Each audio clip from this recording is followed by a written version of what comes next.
Welcome to the San Jose Hockey Now podcast. I'm Sheng Peng, editor-in-chief of San Jose Hockey Now. You can also find my work at NBC Sharks on Twitter, Sheng_Peng, and on Blue Sky, Sheng Peng.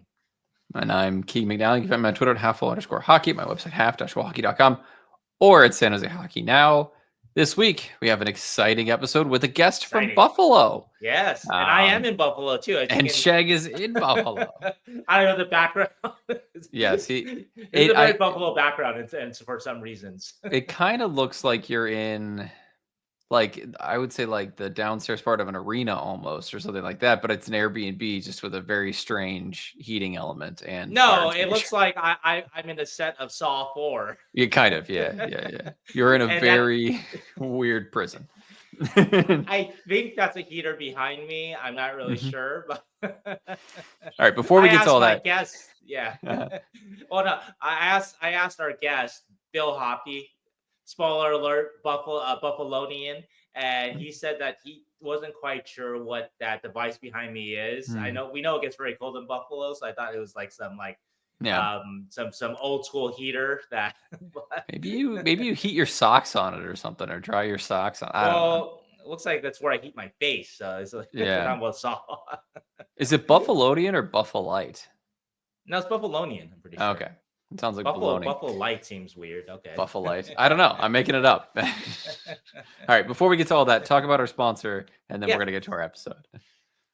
Bring hockey back. Bring hockey back. Awesome T-shirts, custom hockey jerseys. You want to order a custom hockey jersey for your team, for any event, you can reach out to them. And, of course, their T-shirts. I'm not wearing one this week. I did not bring it to Buffalo, but they have awesome Joe Thornton T-shirt, director of Vibes. They brought that back, reissued that. They have an awesome Macklin Celebrini T-shirt too. And you can go to bringhockeyback.net to buy it. Coupon code San Jose Hockey Now, get 15% off. So bringhockeyback.net, coupon code San Jose Hockey Now. We love you. Bring hockey back. Thank you. We get better at that every single time. Oh, thank you. Well, you've already introduced our guest, who's going to talk all about the differences, the comparisons between the Buffalo Sabres forever rebuild and the Sharks budding rebuild, and how do we avoid some situations like Jack Eichel and Sam Reinhardt, and a lot of situations. many years of Buffalo history that I had forgotten, and our guest knows much about. So it's a very cool episode.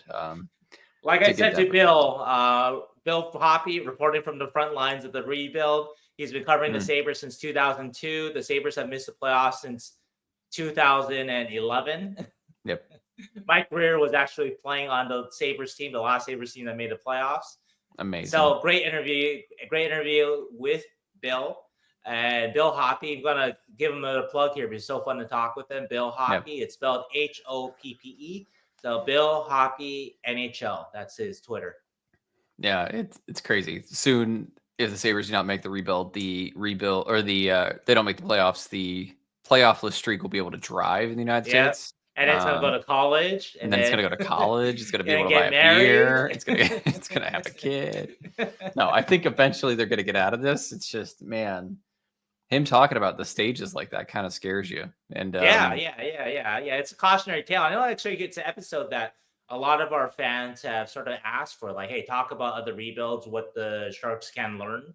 And you can do an episode about every rebuild that's still kind of ongoing, like Detroit and Utah and Ottawa, even though they did just make the playoffs. A lot of these long rebuilds, right? But we just went for the mother load of them all. Yeah, the one that hurts the most, probably. Eesh.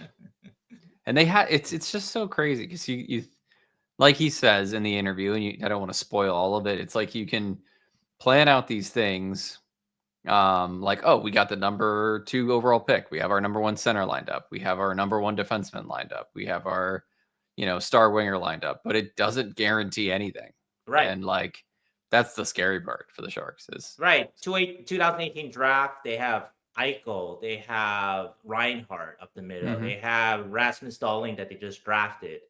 Yep. How can you not be in the playoffs still? Yeah. A lot of mistakes. A lot of mistakes. But anyway, our part of the episode is going to talk a little bit about the Memorial Cup and London / Dickinson / Halttunen winning the Memorial Cup. Talk about a new contract for Shakir Mukhamadullin, a possible new contract for William Eklund in the summer. The Sharks solidifying their draft pick at 30th overall with the Dallas Stars getting knocked out of the playoffs. And then finally some updates from the Combine, from Sheng himself, hearing on the ground in Buffalo. So let's start with the Memorial Cup, which, to be honest, I did not watch much of. I have been working a ton. But I heard in a suit. I can tell by the suit. I don't normally wear a suit, but tonight was a special event, and then we were recording right after. So, but anyway, I heard that Dickinson looked pretty good. That's what I've heard. We've probably thrown maybe the most cold water on it, but the more I talk to people who watch a lot of the Memorial Cup, and I watch some of it too, that there is a feeling that wouldn't rule out. It seems like a decent chance that not only will Sam Dickinson get those 9 games, but that he might be a guy that lasts the season with the Sharks. And to remind everybody, Sam Dickinson's situation, because he is young, he's 19, he's actually just 18, so he will be 19, and he already signed his ELC, that he has the choice of basically playing in the CHL, staying in the CHL, or going to the NHL. He cannot go to the AHL. He cannot sign or whatever they call it with the NCAA team. There's nothing in between. It's the CHL or nothing. And so it could be a question in the end. For me, the way that I would phrase it is the lesser of two evils. And the lesser of two evils is probably to send him back to London, even if you give him the 9 games. But who knows? So starting to hear more about, I think Mike Johnson said it on the Memorial Cup broadcast, that of all the Memorial Cup players in that tournament, including Gavin McKenna with Medicine Hat, and Ramowski was in it, and blanking on the other team. Sorry, guys. Sure. But anyway, there's 4 teams in the Men Cup. And London Knights, obviously, representing the OHL. But that Sam was the most NHL ready player in that tournament that he saw. So we heard Great Button say it vociferously on the podcast a couple weeks ago, but starting to hear more and more people talk about it. I think Scott Reeler wrote about The Athletic. Scott obviously watched the Memorial Cup himself too. And so anyway, so it's just something that I'm hearing more and more besides those guys, but also to reaching out to people that watch the Memorial Cup, scouts, that sort of thing. That seems like this could be a thing. And I've cautioned myself in this kind of thinking because I remember the Denton Mateychuk year. I really liked Denton Mateychuk.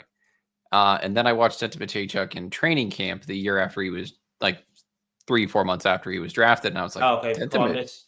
Yeah, with Columbus. I watched their training camp. I watched a couple of their preseason things.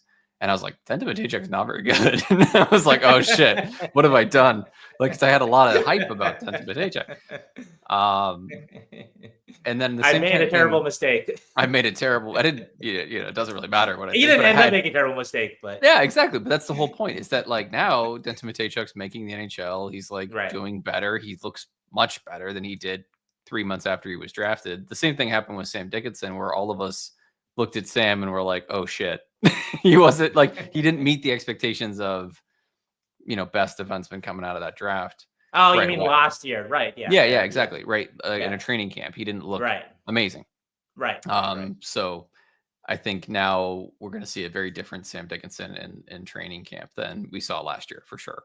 Hopefully. But just to remind people, there are so many steps to this, though. And we went through this with Quentin Musty last summer, that Quentin was amazing in development camp. He was great in rookie faceoff. A lot of rumblings of, oh, this guy is going to be NHL ready. And Tom Marchand talked in the last episode, I think, or maybe 2 episodes ago, that Quentin thought that that was his aim. He thought he was going to be in NHL. Exactly. And then the scrimmages happened. Actually, I think I told you this. This was before anybody saw him in the preseason and training camp, but I watched Musty in the scrimmages and was like, this guy doesn't look ready. And scrimmages are a pretty low level of play. I mean, they're not really hitting out Yeah. there, even though it is the NHL guys, but it's a pretty low level of play. It was like, I don't think this guy, it's not processing, right? Yep. And so that's when I kind of had a sense of that. And I'm not just speaking out of my ass. You can read, I wrote stories about it. Like Yeah, I for saw sure. that. And so we'll see. There's a lot of steps to this. And also the fact that he is a defenseman. So that's even another layer of definitely lesser two evils. You don't want to overexpose him, especially with the Sharks. And he's going to be looking at a lot of red lights behind him. Yeah. So, yeah. Well, we'll see, though. But we'll have more to report as we get through dev camp and into training camp and everything. So, yeah. Excited for all of the upcoming off-season prospect talk. A player that is still a prospect, kind of. Some lists of prospect or in between is Shakir Mukhamadullin, who re-signed to a 1-year, $1 million contract, which still keeps him as an RFA afterwards as well. What do you think about that contract? Did you think he was going to get a longer one, or does this make sense for him right now? I think it makes sense for both sides if you're being careful. Obviously, for Mukhamadullin, that he's a defenseman. The Sharks are going to offer him a big role. He could be worth a lot more by the end of next year. So Sure. it doesn't necessarily make a lot of sense for him to take on a longer contract because it's going to be a very low AAV. So he's kind of betting on himself. For the Sharks, maybe there's risk management there because Shakir has been not injury prone, but he's had a number of injuries while with the Sharks. And who knows? Who knows what's going to happen? The Sharks have not been a conducive environment for defense development. Yeah. Yeah, over the last few years. So who knows what's going to happen with Shakir? My guess, and you guys know that I have always been a big Mukhamadullin fan. So my guess is that the Sharks will regret, not to say again that maybe Shakir did not want a long term. That was like, I don't want anything. I just want to play this year. I want to prove myself. I'm betting on myself. There's a good chance that that's sort of what happened, right? But that I do think that Shakir is going to have a good year and he's going to be worth a lot more. That would be my prediction. But I've always been high on Mukhamadullin. Yeah, it's certainly interesting because he has been injured, but his play has also been really good and then not up to snuff, like not up to par at certain points. Like the consistency, even when he is healthy, or maybe he wasn't fully healthy when he wasn't playing well, it just hasn't been earlier there this season, right? No, that's fair. That's fair. So that's fair. He's betting on himself. It's like the Kevin LeBanc signed a 1-year, $1 million contract before his big 4-year. I think Kevin LeBanc actually improved more by that point, actually. Yeah, but I can tell that was basically that's everyone has said this, but like I can add further confirmation that this was that was there's something under the table going on there. That was some cap circumvention. Yeah, for sure. Yeah. Anyway, but anyway, the point is I'm excited that he's back and that there wasn't a huge, long, drawn out like is Mukhamadullin going to play, that kind of thing, because that's always annoying. And he's one of our key RFAs that clearly the Sharks focused on. Like, there's a bunch of RFAs that are going to be signed or not signed, but they were like, all right, next year we have to have Mukhamadullin playing in the NHL to see what we have. Like, 23. This is our time for Shakir. So expect him on the Sharks. It's Shaq's time. See how he does. Stage. Big Shaq. I get another Shark that is proving him, or he's proved himself for the Sharks, is William Eklund, who's now 22. He's entering the last year of his ELC, which is the forever ELC because 2 years of it slid. So it's 5 years of William Eklund on an ELC. But he's eligible for an extension on July 1st. And that's kind of the news, is that both sides are interested in an extension over the summer. Right. I actually, and it looks like I was spying, but no. I happened to see, I was meeting somebody else, and I happened to see in the same room Mike Greer and William Eklund's agent Todd Diamond talking. I was like, oh, hey. Hey, look at that. Sheng is off in the corners just with binoculars. Like, ooh. Exactly, yeah. And anyway, so I dug around, and indeed they were talking about an extension for Eklund, and I did find it interesting, or this is newsworthy, that they want to get something done both sides before the start of the season. Yep. And newsworthy for a lot of reasons, because there was some thought that they could have, both sides could have just let Eklund play another year, and Eklund, if he's betting on himself, he might put together such a season that will make the current comps are like maybe Matt Coronado or Dylan Gunther. I just wrote a story about it that I kind of saw a long-term contract in between Matt Coronado and Dylan Gunther. I think Coronado's AAV was 6.5 maybe, and Gunther's was 7.2 basically. So maybe something in between, right? And for a 7-8 year contract. But if he plays this season and he's point per game or whatever, he's gonna blow both of those because the cap is higher than both of those extensions. Or maybe he disappoints and whatever, right? And so there are arguments to hold off on it, and we still don't know how long this extension is going to be. So it might be kind of more of a bridge, short term, where that is something that I heard Elliot Friedman talking about. It makes a lot of sense too. That I think there is a thought from agents that not only is the cap going to go up a lot, it's going up from 88 to 95.5 next year, and the year after that is projected to, I think, 113. And then I think there's one more projection that is going to be much higher, and it might just keep going up. And so if you sign 2-3 years, a 2-3 year bridge contract, I mean, that you might be setting yourself up for a crazy payday, like 3 years, 4 years from now. But so there is that thought, or you go for kind of just the security of 6, 7, 8 years. And so I'm not sure how long it's going to be, but it did all seem, though, amicable. It seems like it is a positive start to discussions. I don't get sense of acrimony or any of that kind of thing, right? And so my guess is that they do figure something out, like both, and I know both sides want it, figure it out before the start of this coming season. And it is also a sign too, I would say too, that they did not wait a year of a commitment from both sides to each other, even if it's not the longest, the maximum contract, but still it's a commitment from Eklund to the Sharks and Sharks to William. Yeah, and not that you can't be traded off of a long-term contract, but it is some faith of maybe the Sharks do see him as a future forward core piece rather than a trade piece for something else, as has been speculated repeatedly by everybody.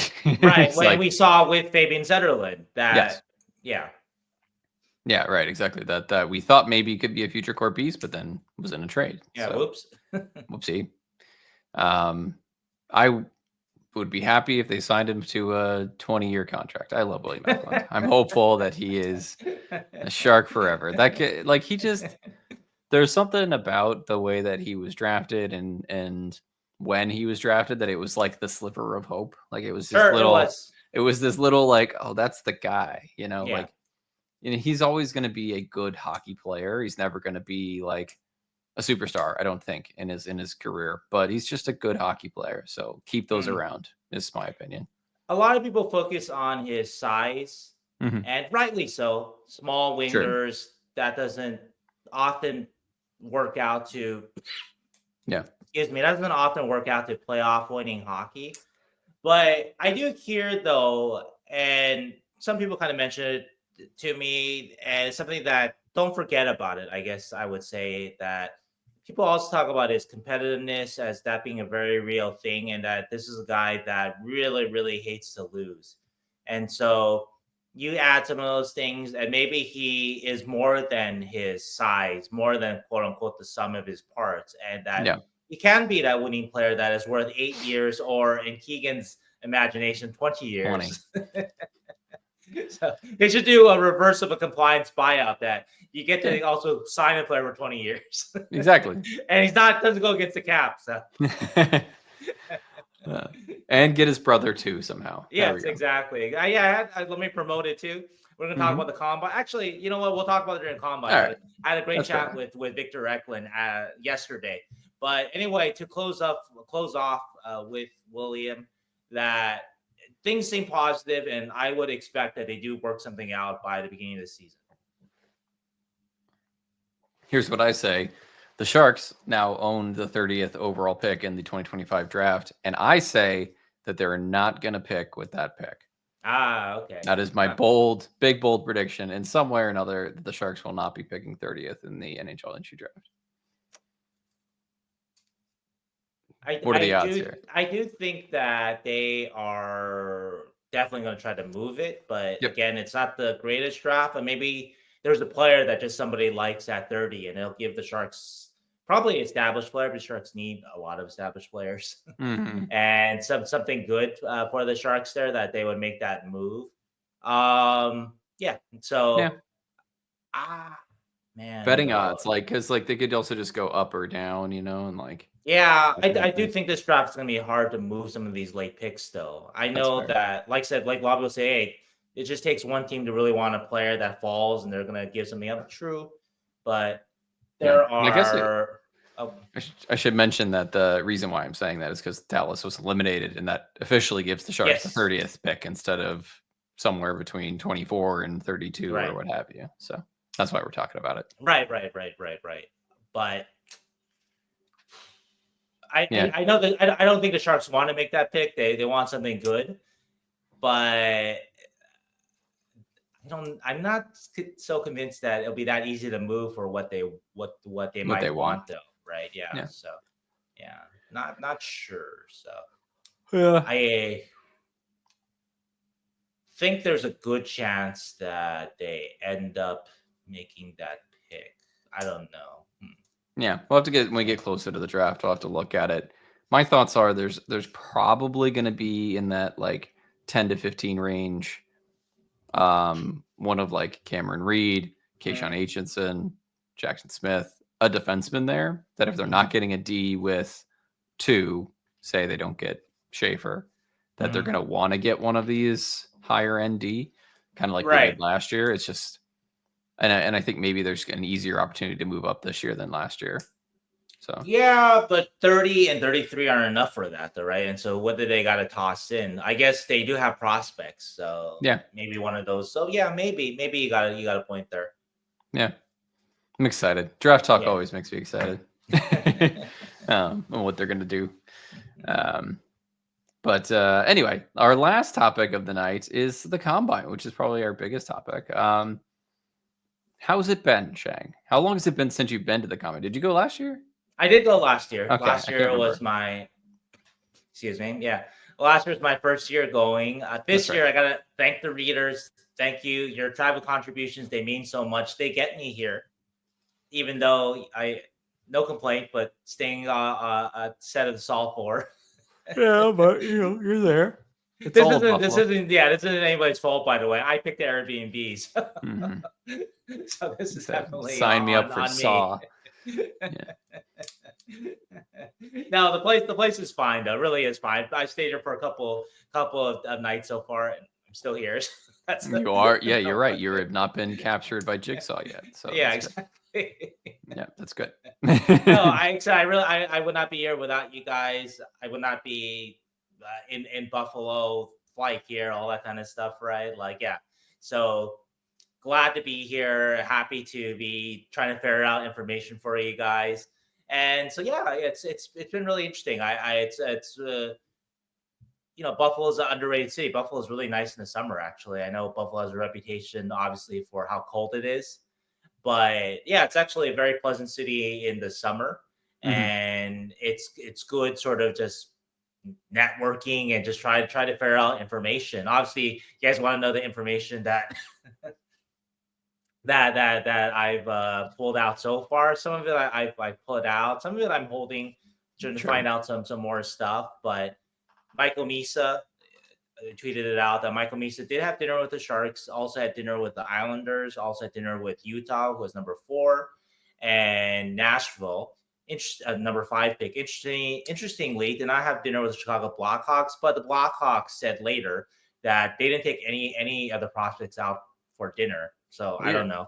Interesting. One of those things where dinner is a big thing, like in terms of like that commitment, taking 2 hours in a night to talk to a prospect, right? That is a big deal. But teams are also using it too, and they've been doing it for years, not just a this year thing, but they've been using it to bluff too. And so I would guess the Blackhawks are very interested in Misa. Like that sounds like the perfect guy for what they're trying to do. I think the Blackhawks would have been thrilled that the lottery ended up the way that the standings ended up with the Sharks #1. Yeah. They get Schaefer. Blackhawks don't necessarily need a defenseman. And the Blackhawks get the best forward available, or the consensus best forward available in Misa to line up with behind Bedard. So yeah, it just seems like a lot of sleight of hand, a lot of bluffing, all that kind of stuff, right? So I don't read too much into it. I do find it out because fans are interested in that, and yes, it is a commitment to sit down for 2 hours. And Michael Misa said that he had steak and Sundays with the Sharks. So yeah, so it's all very interesting. My feeling at the moment is still Misa to the Sharks, and that's just spending time here and talking to people and just kind of the way it seems to be laying out. Yeah, pulling on codes for information. I think that the Sharks, if they had a choice, they would take Schaefer, but obviously the way the draft lottery shook out, and Misa is no consolation prize. This is a guy that projects to be a #1 center still. Even if you're a little lower on him, I did a story with a scout that didn't feel that Schaefer was going to be a true blue #1 guy. I think there's a debate. Some people think he will be, some people do not. Misa also, he was lower than most people on him, but he still thought, maybe a Nico Hischier type. So maybe not a Macklin Celebrity #1 center type, but a guy that would be an ideal, like a dream #2. Yeah. Like a souped up Logan Couture, Nico Hischier. And that would be fantastic for the Sharks because, yes, they have Will Smith, but with Celebrini and Misa, you have potentially 1-2 very, very strong two-way pivots. And then you have the luxury of moving Smith around wherever you want. And I made a joke earlier, too, that yes, Will Smith wants to play center, but you just have to tell Will that if he wants to play with Macklin, that his only chance is going to be on the wing because those two love each other. And so maybe that'll be enough for Will. And also like Misa can also play wing. Like that's true too. It's like it's counting chickens before they hatch kind of thing. Yeah, like, sure. Who knows how it's going to shake out in that direction. I think at this point, that Eklund's probably a wing for good. Right. And that Macklin's a center for good. Yeah, William Eklund. Sorry, not Victor. And that Macklin is a center for good. But then other than that, still to be decided where people are going to shake out. So people do think, though, and I've spoken with scouts about this. I don't think I put it in stories because it was a little of a digression of a topic. But people do generally think, though, that if one of the two go to wing between, Misa and Smith, that more likely going to be Smith just because of Misa's kind of more two-way prowess. Yeah, I was always afraid of Smith playing wing just because his style is a little less physical, or it was. And throughout the year, he did fine at wing. So I think that was always my concern, is that he always was this very good playmaker through the center of the ice, and that's how he made his offense. And I was always like, that's how he, makes his money. Keep him there. An excellent playmaker, but he's not the best, not the most physical on the walls, that kind of thing. So why put him on the walls? But he did fine. So like, if he can do fine there and still create and still be creative, he might be fine on the wall. So. Right. And there's plenty of examples of guys. Patrick Kane, obviously, one of them, played wing, not the big, you don't need to be that profile for sure to flourish at the wing. Yeah. It just, that was always and some guys will flounder in that way. Like, they'll be on the wing and they'll be invisible on the wing because they can't play physical. and they can't play on the wall. But like Smith will figure it out either way. He's getting bigger. He's getting stronger. He's getting more up to speed. So we'll see. It's also many years down the road. We'll have to figure this all out. And, we Right. ended up at one time with Joe Thornton on our third line. So who cares? These are all good problems to have, right? Yes. You want too many defensemen like the Blackhawks have. You want too many centers like the Sharks may have. These are the only position that you don't want too many of is you don't want 2 number 1 goalies because you don't want 4 goalies that are all great. Right, because It's too many then goalies. because the goalie market is so temperamental. Yeah. So you may catch a wave like Nashville was able to and trade Askarov for a good return. Or it may just be a time where you may have a top prospect, but just not the time. Teams are set in goal or whatever, and you don't get the kind of return you want. Whereas for centers and defensemen, I think generally you're going to find a good market for them if whoever it is, be it a Smith or a Misa, or let's talk Chicago, Levshunov, Renzel, Korchinski. One of them just doesn't fit for some reason. And you do need to find a trade, but you can always find a trade partner for a center or a defenseman. So, good problem to have. Really, really not an issue of mine. And that's why I know that Craig Button, he likes Martone. A lot of other people might be drum beating for Denioe or Frondell or Higgins, who does have a lot of offensive potential. But wasn't Higgins the one that did not meet with the Sharks? I'm not sure about that. Actually, Cam Robinson put that out, but then he wasn't sure though. He did not say for certain though, and I haven't got a fix on that with Higgins. So I really want to check on Misa because that was the key one, and also Schaefer too. Those are the Shark keys, and like you said, don't read too much into the dinner stuff because those are also red herrings too. But we should go back and do a retrospective of did they meet with the team and did they draft the said player in the first round? Yeah. I actually think Corey Masisak, who used to cover the Sharks for the Athletic, did he do that? Terrific job. I think in his Combine story, he may have alluded to it, gave examples of it in the past. So I don't remember the exact examples, but that story was wouldn't have been from last year because he wasn't covering the Sharks anymore. Probably the 2023 draft. Yeah, before I think the Athletic let him go basically before the draft, but he was at the Combine for the Athletic. So he wrote a story for them. So I think he gave examples of that because he talked about how important dinner is, but it's also a decoy too. Right? I mean, like Nashville having dinner with Misa, right? Oh, great. But what are the chances of Misa getting it? Right? I mean, who knows, right? But anyway, though. Anything else from the Combine besides Michael Misa? Besides the dinners. Right. I chatted with Victor Eklund. Had a great time chatting with him. He is really, really funny. He loves kind of joking, teasing his brother about their rivalry. Just in that interview that I put out there, there's 5 different one-up jokes. I think I asked him about the quote that I put on Twitter, hell no, he's not better than me at anything. Because I asked Victor about Williams' edge work.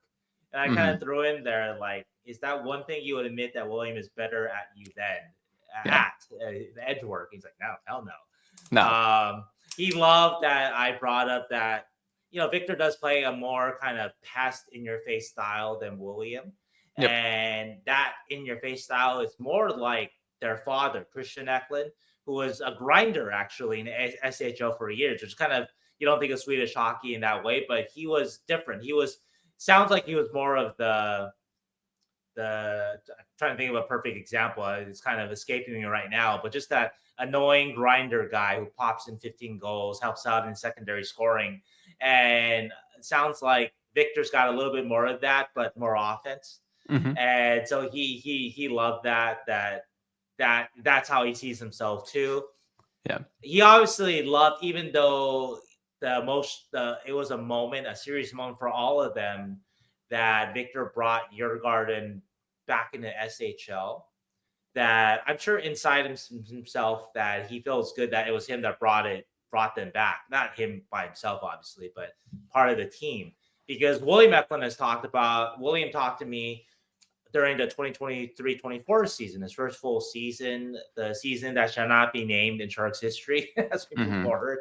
And I asked William about the losing that the Sharks were doing and just how hard that is. And he said, nah, it's hard, but like I've gone through something worse. And he said the worst moment of his hockey career was when he was on the Year-Garden team that got relegated.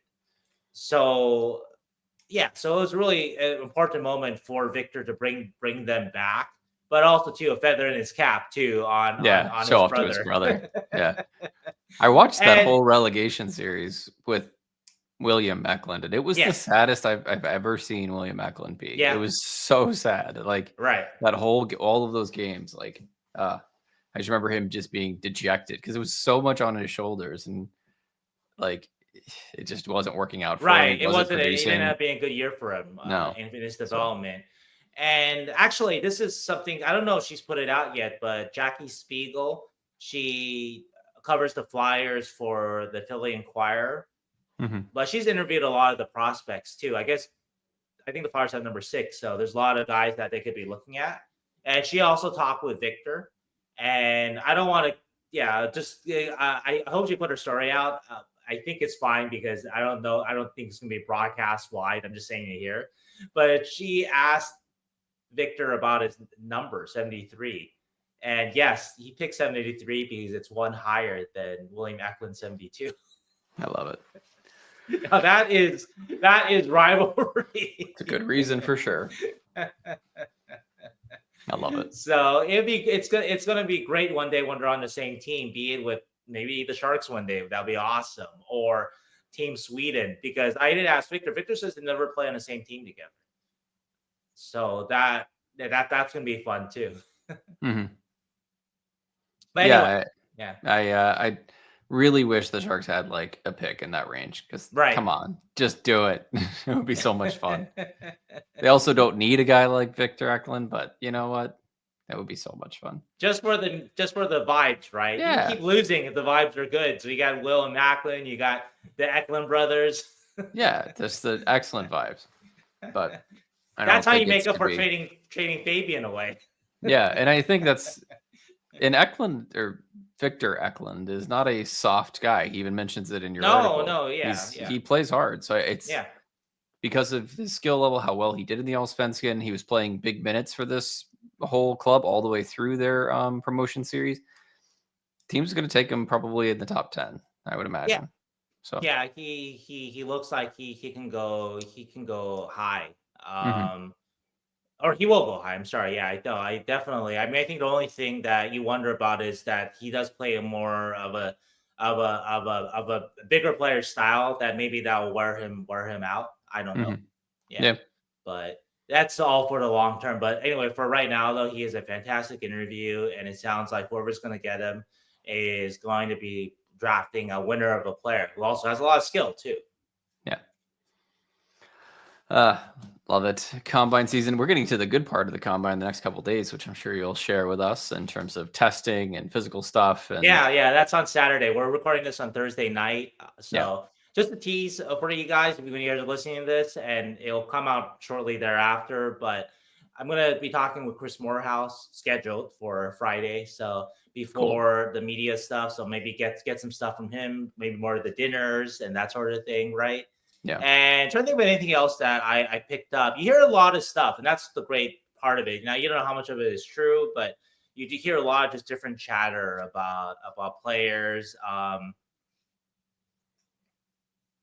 Trying to think of what I can tell, because you hear stuff too, and you're not sure if you should say it or not. So that's fair as well.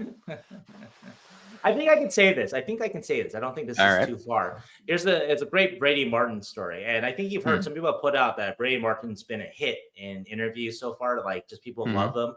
I know that a lot of teams love him. He's been rising up the charts fast, right? For his kind of physical style, right? I think I heard something like in an interview, a team, I guess Brady Martin, I guess his family is a big farming family. And so someone on the team says something like, "Oh, everything's computerized these days, right?" on a farm, right? I don't even know if it was meant as a dig at Brady Martin, but Brady was like, "Yeah, come over to the farm one day. Let's do some work." I love it. Yeah, that's basically challenge, but I'm sure in a fun way the team. And actually, I think from what I understand that Brady isn't going to be at the draft in LA. I think that's what I heard because there's work to do on the farm. So that's awesome. That's a little tidbits you hear about separate different players and things like that. Trying to think of there's anything else that I can pull off that I heard. Okay, this is more. Do not. Yeah, I don't want to see this anywhere because this was pure just bullshitting with somebody, right? And they're like, if Vegas wants to clear cap space, man, could make sense that William Karlsson and Nicholas Hague, they will look great with the Sharks. Yeah, I like Nick Hague. I've always liked Nick Hague. And William Karlsson is the perfect player for the Sharks rebuild because he's great in the room. He's won a cup. He's a leader. Everything I've heard about William over the years, and I dealt with William for a year during the Vegas expansion year. So everything I've heard, great guy, great room guy, great example for the kids. 2 years left on his contract. But the thing is, though, he's 2 years left. It's at 5.9. So I highly suspect that if Vegas did make him available, he's a center too, that they'll be able to move him because 5.9 is not unreasonable. Yeah, especially the cap going up. Yeah, especially with the cap going up, right? Yeah. Yeah. So there's a lot of talk like that. Yeah. Yeah. There was that Nick Hague to, was it Philadelphia? Philly. Rumor? Yeah. Philly. Yeah. I think Elliot reported that. So a lot of talk like that where you just talk with agents or team people or even just beat writers for other teams, and you just kind of throw trades at each other. Yeah. Or what's a guy? Yeah. What's a team looking for, and is this guy available, and that sort of thing. Like another one that I thought of could fit with the Sharks. I know that we're kind of taking this another way here, but like Chris Kreider, the Rangers do want to clear space. Kreider has 2 more years at $6.5 million. Sounds like it could be a kind of a perfect thing for the Sharks, but Kreider though has the 15-team no trade, and Chris Drury could circumvent it like he did with Barclay Goodrow, but I think Kreider's got more value than a Goodrow at this point. Where if you waived him, I think someone would pick him up, which means that you can trade him for something. Wouldn't be a lot because he makes too much money. And he was not as good this past year, but he still scored 22 goals. So, that's the kind of thing you just talk to people about. Like, does that make sense? You kind of you're almost like workshopping articles too, or ideas. Yeah. So. Well, I am excited for next week's episode to see what comes out of the combine. And we have an episode planned. We have a guest lined up. I think a really fun one that you guys will love, and he will have a lot of combine goss. Combine goss. That's a good way to put it. So enjoy the. We've had a string of great guests, so enjoy the interview with Bill here in just a moment. It's a longer discussion that I think you guys will find interesting. So I hope you all have a good week. We'll see you next time. Yep. See you guys. Bye. Buffalo. I'm in Buffalo for the NHL Draft Combine, so I thought it'd be perfect to have a Buffalo guest. Obviously, the Sharks, the Draft Combine, Buffalo, it's a big deal. Had the number 2 pick in the 2025 draft, but also too, the Sharks, they are in a rebuild and they want to get out of the rebuild. And so I want to talk with somebody about a rebuild that the Sharks definitely do not want to emulate, and the Buffalo Sabres rebuild. And want to talk to someone who's covered the Sabres for a long time, Bill Hoppe. It's spelled Hoppe, but Bill Hoppe. He's been covering the Sabres since 2002 and covers them for the Olean Times Herald and the Niagara Gazette. All his stories, though, if you want to find his stories online, they are all on Buffalo Hockey Beat, buffalohockeybeat.com. You can also follow Bill at Bill Hoppe. Again, it's Hoppe, Bill Hoppe NHL on Twitter, X, whatever you want to call it. So anyway, welcome, Bill. Thank you guys for having me. I'm excited to do this. Well, we're going to be talking for maybe 9 hours about what has gone wrong with the Buffalo Sabres rebuild. It's been Oh my 14 gosh. years since they made the playoffs. I'll tell you one thing. This was when I was in Buffalo. I think it was in March before the trade deadline, and the Sharks embarrassed the Sabres. I think 5-2, 6-2. In the Sabres barn, and the fans started chanting 14 years, 14 years. Really? And Oh I my. put video of that. And so it is one of the few fan bases that the Sharks can laugh and say, "Oh, I'm glad we're not them." Well, I do remember for the longest time the Sharks would lose every time they faced Buffalo or face Yes, Buffalo. actually, I think I was Yeah. the first one in Buffalo in a long time. But anyway, Yeah. this all leads to asking Bill, number one, what in the world is going on in Buffalo? It's a very evergreen question. Yeah, what the hell is going on?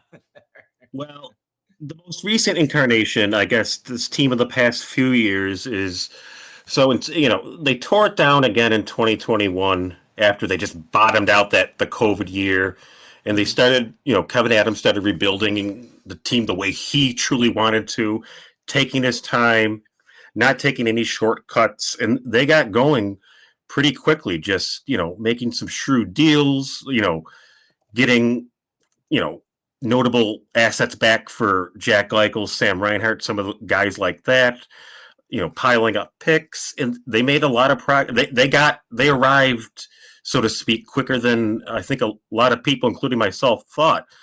So that, and not only that, but they were just a fun team. They're a likable team. They're an exciting team, and they fall a win short of the playoffs in 22-23, and it really felt like they had arrived. That they would be a playoff contender. That they would make the playoffs.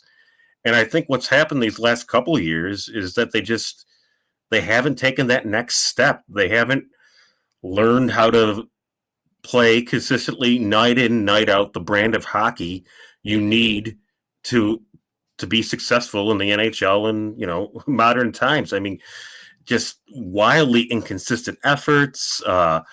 I think at times they've been a little soft, as we've seen this past year with one particular incident against the Devils. I mean, there's just a lot that goes into it, but I just think that's the biggest thing. They never took that next step. They never matured to understand what they needed to do to really compete with the big teams. And besides that, I mean, just a lot of guys you figured would be taking the next step. They hit all the kind of the checkpoints in the development on the way up in the minors, their first year or two in the NHL, and they've kind of plateaued or even regressed a little. You had other guys coming off career years who maybe you didn't expect them to quite be at that level again, but you expected them to at least be in the ballpark, and they haven't quite had that type of season again. And even this past year, Ukko-Pekka Luukkonen, he had a terrific year in 23-24. Second half, truly one of the league's elite goalies. He seemed like he was their backbone, their rock, their difference maker, their MVP. And he just didn't have a good year this past year. I mean, he had a good week or two for stretches, but on the whole, just not a good year. And it's just things like that. They've just never gotten going all the same. They've just never had that year where, we see a lot of these teams, they're okay, but they just get hot one year and they get in and it's their year and, whatever. They've never had that year. So maybe it's coming. I think they made progress down the stretch, but the most recent incarnation of the Sabres, they got far in just a couple years, but they never got over that not little, but they never got over that next hump. Mm-hmm. And so you're looking at the last 14 years that they're out of the playoffs, which is a long time. Pretty soon they're going to be able to start driving the playoff or not making the playoff streak. I know, right? Just kind of crazy. He's about to go to college this playoff streak. Well, we have 4 more years for that. So it's funny because, I'm not a Sabres fan anymore, but I was lucky enough to grow up with a heck of a lot of memories just of great, Hall of Fame players, playoff win, series wins, Stanley Cup when I was a late teenager, like all these things, Dominic Hasek, Pat LaFontaine, and for this younger generation of fans, they have none of that. Like none. There's nothing. And their own like their fondest memory for a lot of them is that in 2018-19 they had a 10-game winning streak, which is cool, Oh, but they I still remember didn't that make the beginning of the play. Yeah, season. Yeah. I think the 10th game might have been an overtime win against the Sharks or something, but that's their fondest memory. Which I mean, it's a neat memory, but I mean, that shouldn't be your fondest memory. Well, it's also So tough because a lot of them are probably like they hooked their hopes on like Jack Eichel, right? They grew up with yeah, Jack Eichel being their savior, and then he's gone. So that's got to be yeah, and tough as well. for sure. I mean, the pressure on him was just it was Yeah. too much. It was just to expect a teenager to to Mhm. save the franchise, so to speak, and it's kind of a broad term, but it was too much for him. I mean, basically, other than a couple guys in the history of the game, there's not going to be a Yep. teenager that's just going to come in and transform your franchise from the That get kind go. of So that kind of leads into my next question, which is the Sharks are kind of putting a lot on Macklin Celebrini right now as like a mhm, 18 still, I think, maybe yeah. 19 now. But do you think that that's something that the Sharks should try to avoid when like what not to do for a rebuild? Like a lesson from the Sabres is put too much on a teenager like that. Oh, for sure. I mean, it's easier said than done, but I Mhm. mean, just I would surround him with as many veterans as possible. I mean, just from a pure skill standpoint, I mean, he's probably going to be Mhm. your best player, at least, pure Probably. skill. He's going to be your best player. I mean, he's going to be a top line, center or whatever. But the more you can do just to lessen that, even if you overpay a veteran who's maybe a little graying, who not just in terms of money, just maybe you give him that extra year or two, make him pick San Jose when he wouldn't have otherwise. It's worth it in the long run to me. If you can get one of those character guys that will truly help his development, that goes a long, long way. And I think the Sabres they had some guys like that um, around Jack Eichel and Sam Reinhart and those guys, and they had some other guys who maybe weren't the best influence Mhm. for that locker Evander room. Kane. Um, well, you can draw your own conclusions, but just anything you can do to lessen the burden on those guys.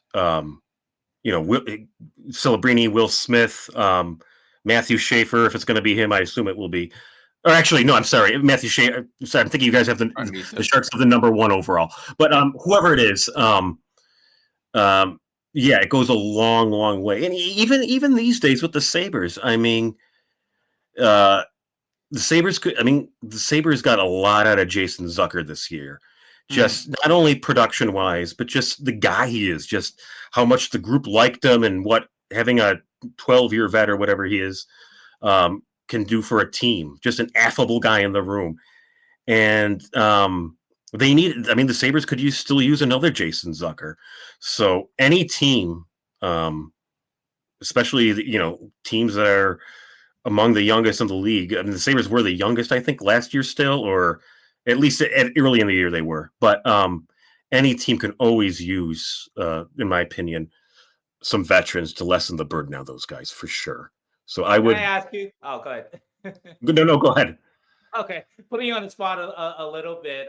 I hung out with Joe Yurden yesterday, and he says that you were the only reporter there when Evander Kane fought Justin Falk. Oh, I was the only reporter. No, No, okay. I think. Well, I think it gets construed that way because. So I obviously tweeted about it and I wrote about Okay. it, and for some Oh, you're the reason only one who tweeted. You tweeted it first, I think. Maybe that's what it was. I don't know what, but that after that, Evander stopped talking to me. So Oh it was boy. like I don't know what happened. I know I think I did a radio appearance on TSN or something after that. Maybe Okay. that's why he didn't like it. I don't know if he Yeah, listened yeah, to it, yeah, but yeah, yeah, yeah. yeah, he wouldn't talk to me after that. Which I'll be honest. I mean, that was January, I think, of 18, Mm. and then he was gone by the trade deadline 7-8 weeks later. Oh, sure, So yeah. I really didn't care. Yeah.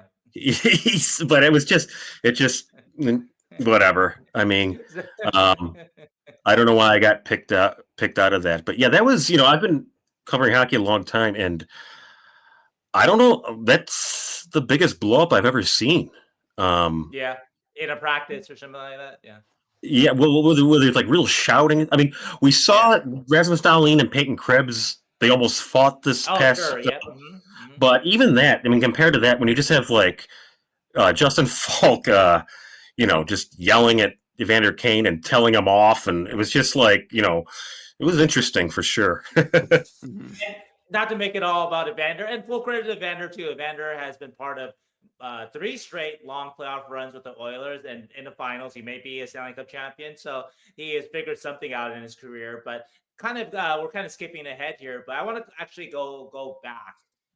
Let's go back to Eichel, and I want to go back a little further too. But with Eichel, do you feel like the Sabres, obviously they probably should have added more veterans, like you mentioned, around Eichel, maybe a couple better influences.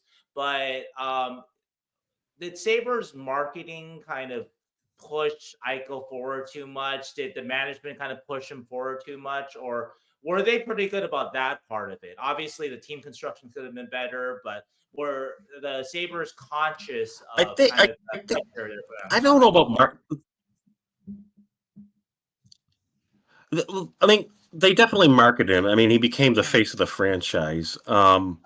Internally, it's funny because they were trying to do something very unique in that after a 2-year tank, just basically flip it, and now it's like, okay, it's time to win, and um, that's very very very difficult to do.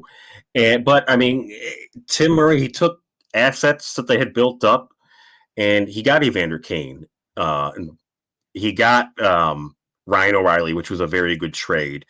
They signed Brian. They had signed Brian Gianta.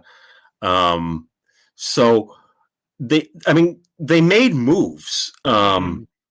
to surround him. I mean, but it wasn't the right mix, and I think everything came back to Jack Eichel, and then they made him captain in his fourth year, was it? In I guess Mm-hmm. 2018, so it would have been his fourth year captain when he wasn't ready, in my opinion. Um, so it just kind of uh, there was a lot on his shoulders early, and whether the team meant to do that or it just kind of happened that way, I don't know. But it didn't work. It wasn't Yeah. working. And Jack Eichel too is. I mean, he played pretty well for most of his time in Buffalo. I mean, a lot of people forget in 2019-20. I forgot he was up there in the Hart Trophy voting, and I mean he was worthy of some Hart votes for sure. I mean he was truly one of the better players in the league, in my opinion, one of the most valuable. But everyone forgets that because the season ended because of COVID. The Sabres didn't make even they just missed that play-in round, Mm-hmm. and everyone forgets it. And then the next year, he hurts his neck, and that's it. But I mean, he did become a very good player here. I mean, he was an all-star, but there was too much on his shoulders. The supporting cast just never meshed. It just wasn't the right mix. It was just the culture wasn't right, and eventually he was out of here. All right. Well, all things relevant to the Sharks. Don't put too much pressure on your teenage future superstar. Don't make him captain too early because there's already talk. The Sharks, obviously, Logan Couture stepping away from the game. The Sharks did Mm-hmm. not have a playing captain this past year. And so there's already fans that already want to give Macklin Celebrini the captaincy. So it might be a little early there. And obviously, too, like you mentioned, it's a lot of it is the team building and supporting Eichel, a guy like Eichel, a guy like Celebrini the right way. I want to go back a little before that too, because obviously the Sabres have missed the playoffs even before Eichel. And so the last time that the Sabres were in the playoffs was 2011-12. And I think 2015, that's the Eichel McDavid draft. Obviously, Mhm. the Sabres tanked the hell out of that and just missed out on McDavid. But leading up to that, though, the breaking apart of that team, was that before we get to Eichel, was that sort of just that normal like team is older and naturally you start to break them up, and you still hope that you're competitive. And the Sabres were, the first like year or so, right, outside of their playoffless streak. But that's just sort of the natural aging process, and then they break it down big time to try to get McDavid. Was that sort of describe the process in those like first 3 years out of the playoffs? Well, it was so if you go back, 10-11 was last year they made the playoffs, Okay, and that 11. was Okay. right after Terry Pegula had bought the team that February, and they started spending money. There was all this excitement, and they loaded up that offseason. They traded for Christian Ehrhoff, his rights, and they signed him to a Sharks 10-year legend. contract. What's that? Sharks legend Christian Ehrhoff. Yes. Who was a very good player. I Yeah, feel yeah. badly that it didn't work out here, but he was, you could tell he was very good. So they signed him to a 10-year contract. They signed Ville Lano to the Good worst name. the worst free agent deal ever. Yep. Who in his last year before they bought him out scored 0 goals. Yeah. But so they loaded up for 11-12, and they thought they had a legit Stanley Cup contender. And they still had Ryan Miller. They still had Thomas Vanek. They still had Jason Pominville. They had Tyler Ennis, who they thought was going to become a star. So they had a lot of injuries that year. They missed the playoffs. It was a huge disappointment. Then 12-13, the lockout year, it wasn't working. Lindy Ruff got fired, and that's when they made the decision just to tear it down. So they went from in 2011 playoffs, they were I think less than 10 minutes away from knocking off the Flyers before the Flyers came back, and then the Sabres lost Game 7.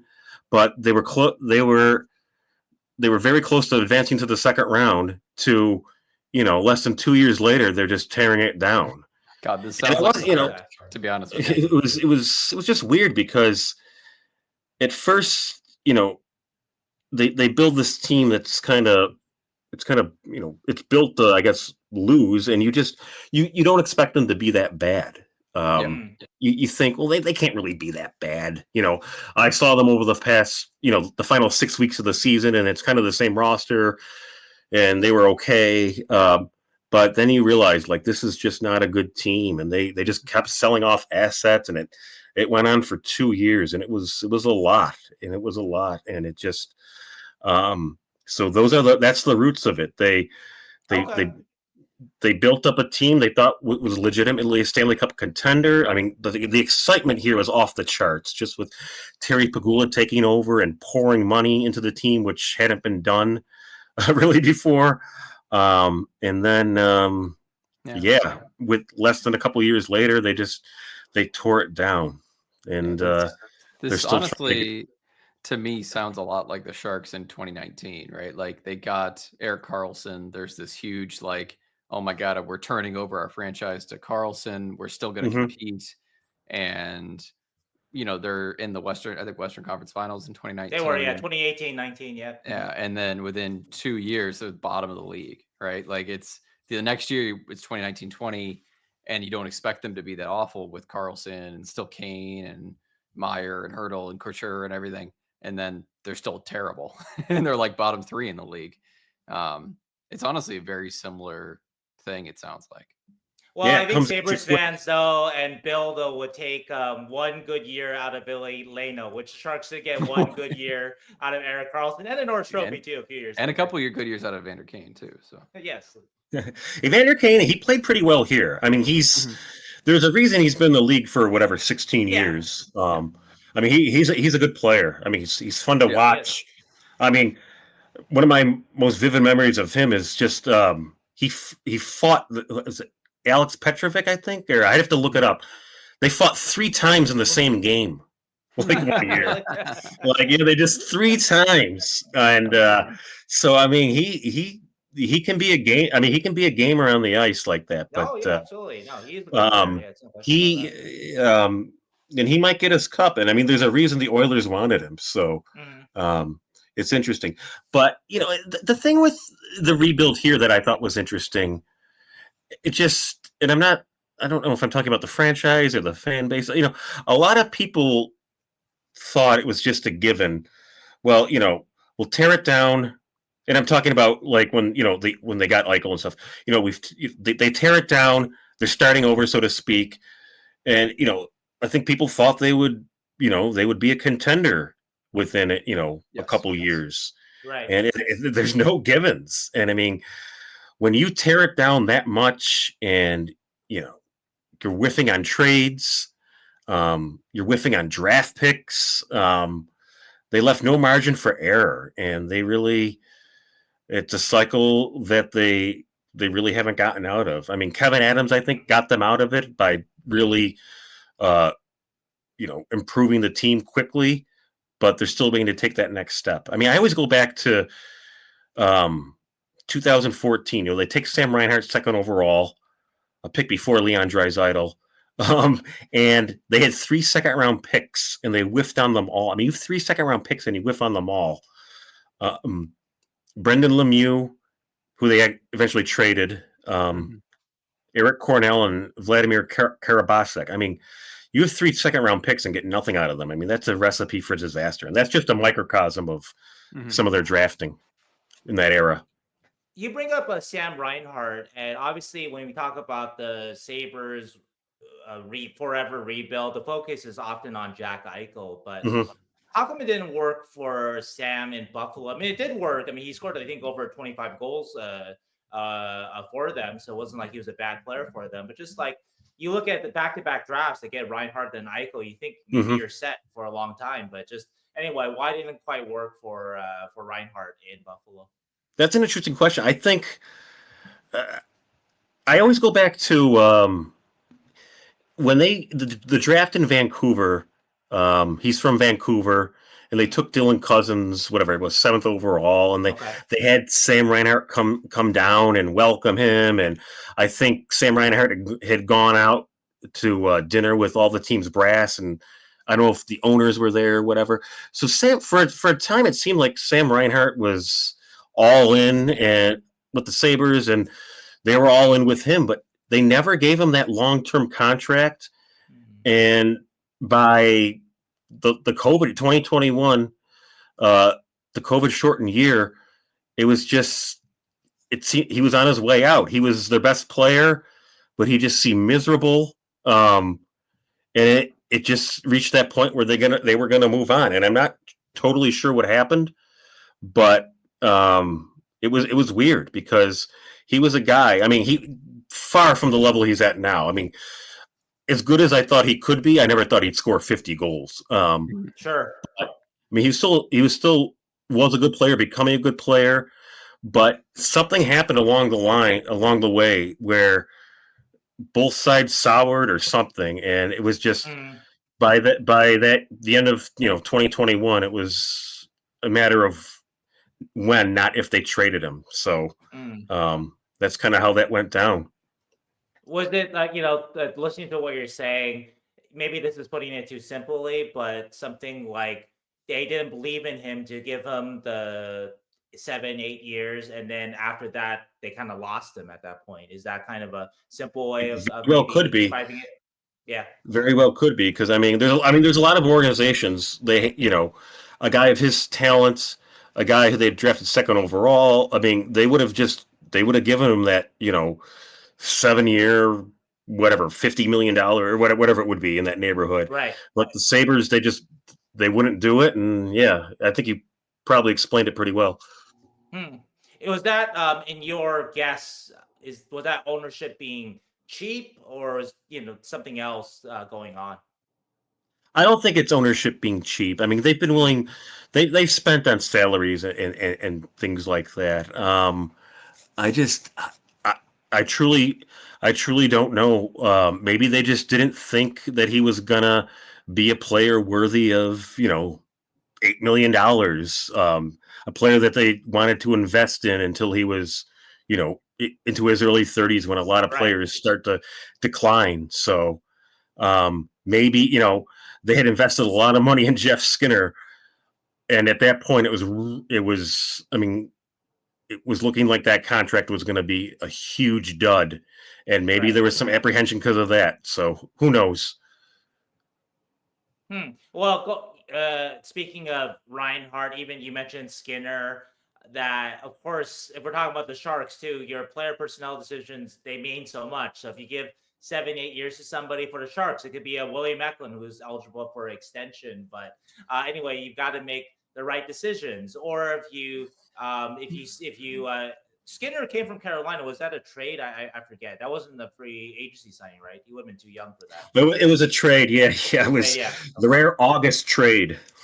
Yeah. Weird. It was like a second or But- something. What was?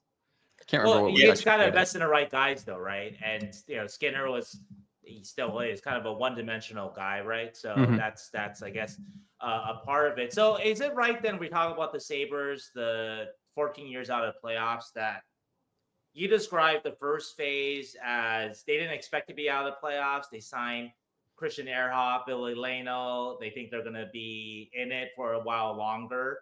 Mhm. And the second phase is, wow, we suck. Let's tear it down. Let's go for Connor McDavid. Okay, we end up with Jack Eichel. Not so bad. And then you get Reinhardt too.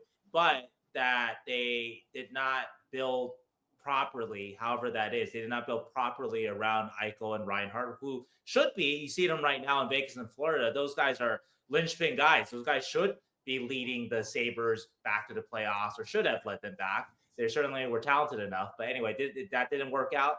And then now we're just kind of getting over, hopefully for you guys, the third phase of I guess the rebuild. And is that kind of if we're kind of do it like a history book, is that fairly accurate, I guess? Yes. And this version of the Sabres is, I guess the bar is pretty low, but this is the best version of all these versions. The version we've seen the last 3-4 years. It's a crowded division. The Atlantic, whatever it's called, whatever they're in now. Almost the Atlantic. I'm sorry.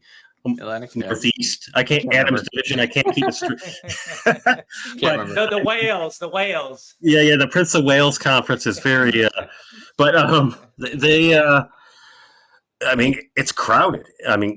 You think Tampa might take a step back? No. Florida's there to stay.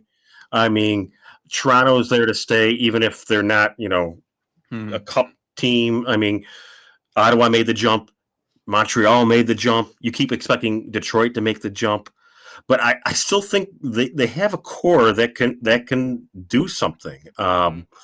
It's just a matter of if they can augment their roster a little bit, or maybe a lot this off. Excuse me. They have a core there, and how this offseason plays out, I'm fascinated to see if they just want to make, a couple notable moves, if they want to turn over 3 or 4 guys. A lot of people think, including myself, that that 9th overall pick could be in play. I think it's reached a point where they needed to do something for, the current roster, and they trade. Kevin Adams, as I was saying, he did the rebuild his way. He took his time. He refused to take shortcuts. But they had graduated to a different level by last year, and that's when they traded Matt Savoy, a very fine prospect. For Ryan McLeod, someone they could plug in the lineup immediately. And Ryan McLeod had a great season. He had a career season. He had 20 goals for the first time. They can use him up and down the lineup, all situations. It was a great deal for them. And so I think a deal like that, Kevin Adams has to look at, having that 9th pick or whatever and saying, you know what, I can get some immediate help here. So I think that's in play. I think, and honestly, I think a lot of things can be in play. It can almost be cliche to say that anyone's in play other than, like Rasmus Dahlin or whoever. But when you go this long without winning, I think, really nothing should be off the board. I'm not saying you do something for the sake of it, or, you trade Alex Tuck because he has an expiring contract. But I think, you should consider everything. Would you say, because you bring up Dahlin, I think was 2018, and you look at when the Sabres draft Dahlin, and you still have Eichel and Reinhardt at that point, and you think that this should be the core of a future great team. And Hmm. obviously, that's not the way that it worked out. But you mentioned, though, that the last maybe 3 years, it was a better team overall. You can see in the standings, too. You mentioned that 1 year with under Don Granado when they almost made the playoffs. Hmm.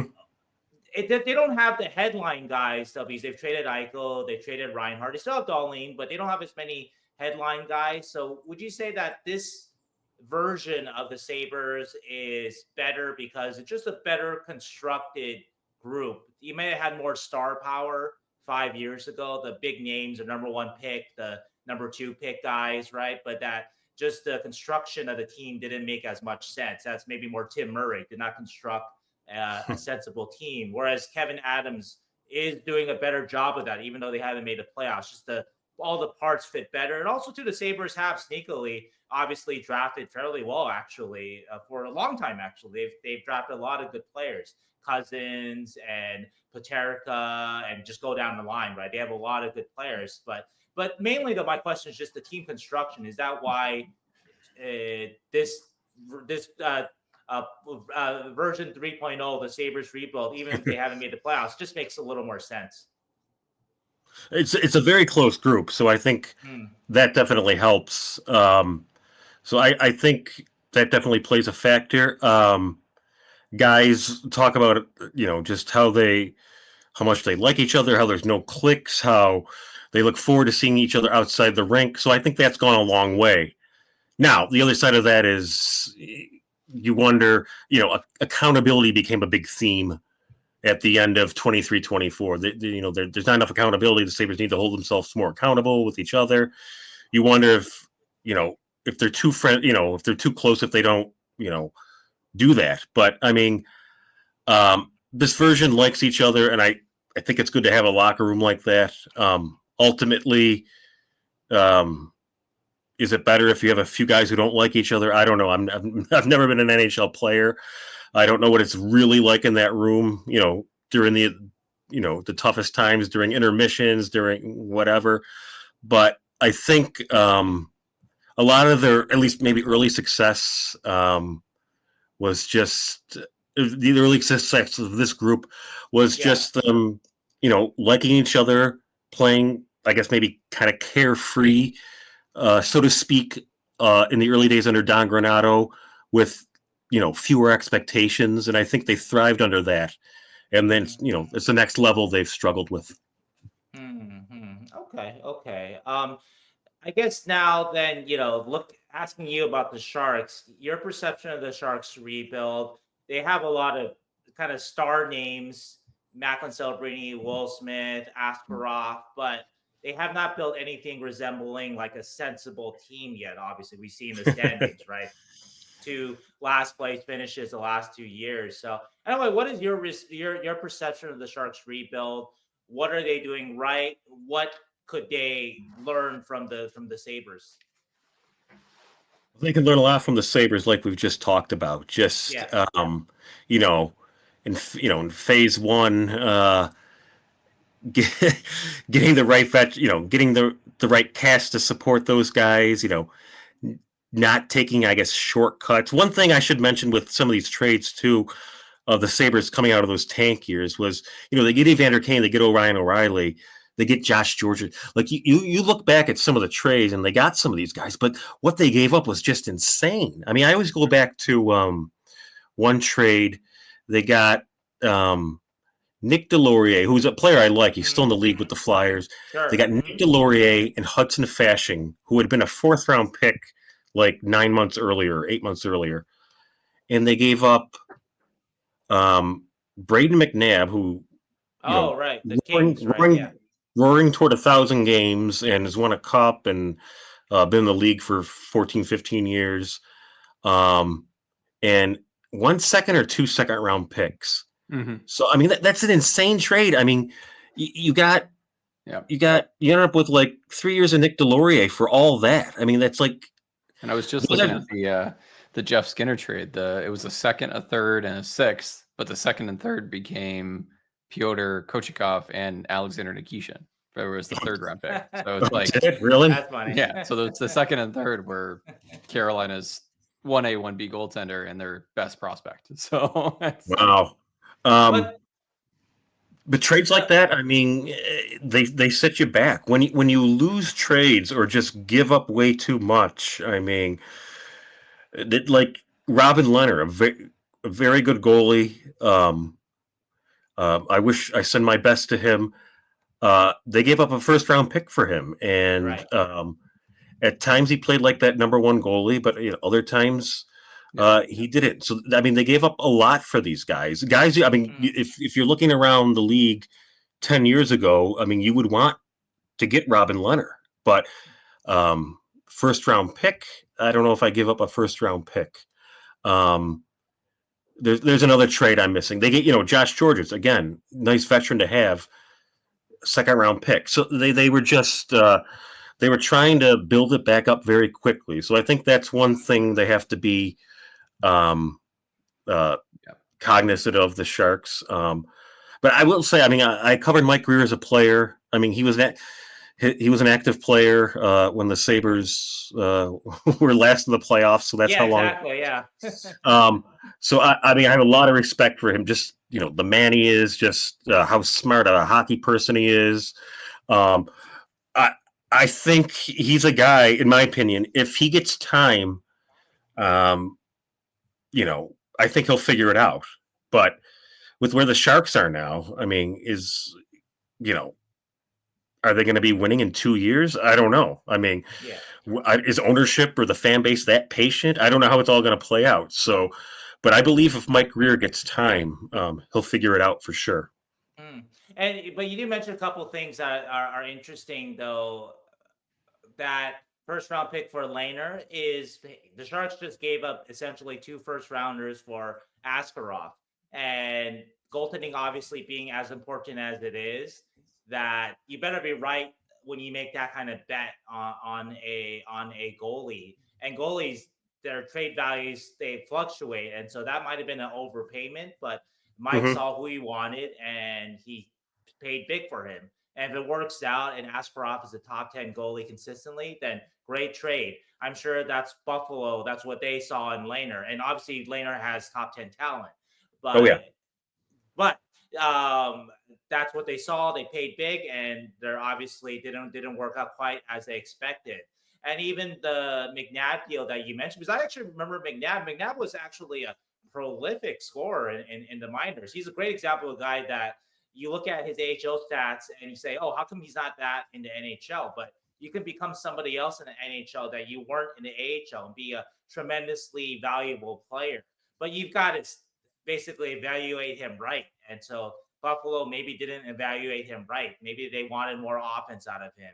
And they were obviously when you trade him for Delorier, you're looking for a certain kind of player back. So that's interesting. Again, I think a lot of it goes back to your player personnel kind of evaluation. And that's probably the core of it. Whoever you put with Celebrini, whoever you put with Eichel, you just got to make the right decisions on guys. It's as simple as that, right? Yeah, and trades like Askarov and the Robin Leonard trades. I mean, if you're in a deep rebuild, you have to do stuff like that where you trade high picks or whatever for you know a prospect that's further along or some younger established talent. I mean, you have to do that, but I mean, you also have to be right. So Yeah. if you whiff on enough of those, it's going to cost you dearly. I think I have one more big question about everything about the rebuild. We asked about Reinhardt.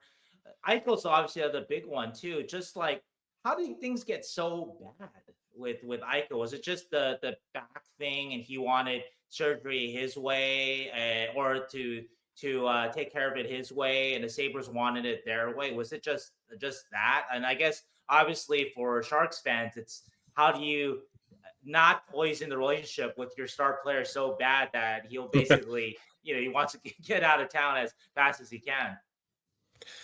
Well, yeah, a lot of that has to do with the neck injury he suffered in the COVID All right, 2021. next for sure. Yeah. Yeah, and it was just he wanted to have a certain surgery. The Sabres doctors said no, we don't want you to have we don't or have that one. Uh, and that was a big fight, and I mean, his old agents were getting involved, and I mean, and early in that, I think it was the locker cleanout. It was done on Zoom that year, Mhm. and Jack just he went off, and I mean, at that point, it was clearly scripted, and it was at that point, you knew he was done in Buffalo. So basically, a day or two after that season ended, you knew he was done. But I mean, it wasn't. I mean, it dragged on. I mean, the whole summer, as I was saying, his agents were getting involved, and there was all this stuff from doctors, and then you know fails his. I guess he failed his physical, and they stripped him of the captaincy. And when training camp started, and then eventually in November they traded him. But it was a long, drawn out process, and it was something to experience. You know, when you see him get drafted second overall in Sunrise 10 years ago, and people are so excited, and he's the new face of the franchise. I mean, you never thought that he would be on his way out like that, and with zero playoff appearances, and Right. just it was odd. There was nothing particularly bad before, though, except obviously the team wasn't good. But there was nothing before that seemed like, oh, this guy wants out of here. Seems like it really was just the neck surgery issue. Well, I mean, there might have been. I'm not 100% sure. There might have been stuff boiling up. He was Mhm. definitely frustrated with losing. Yeah. I remember him saying after one year, he was just talking about how he's fed up. I mean, there was one year, maybe it was the second year, when after the second year when they regressed, because they actually did have a good year, pretty good year his first year. Um, but he was acting like he was acting all weird at his end of season news conference, and he clearly just the losing got to him. He expected so Right. much more. Um, so I think a lot of that um, was probably boiling up. But I mean, he committed. I mean, he signed that long-term contract. Mhm. So, and at that point, he was not a $10 million player, in my opinion. But I mean, they gave it to him. He took it. So he made his commitment to Buffalo. It strikes me too that I'm kind of yeah, sorry, I'm jumping in here, Keegan, but that a lot of Sharks fans, they want to keep losing because they see Gavin McKenna, Landon DuPont in the horizon, and you can't do that. I think, No, especially since you have found your guy in Macklin, or a guy that you think will be your guy. You can't keep doing that to him. no. I mean, I don't. I mean, we still get it with Sabres fans, and it's probably every fan base where they're out of it.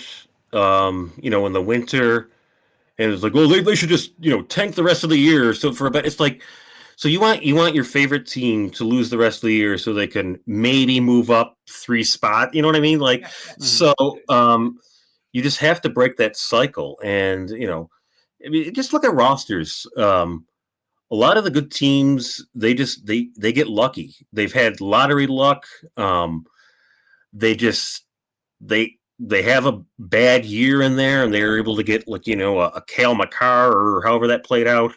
Um, Teams like that where they just they're able to really hit on that high pick. So much goes into it, but I mean, to me, you just can't be rooting for your team to keep losing so you can maybe get a chance at this guy, and it's just Mhm. it's not healthy.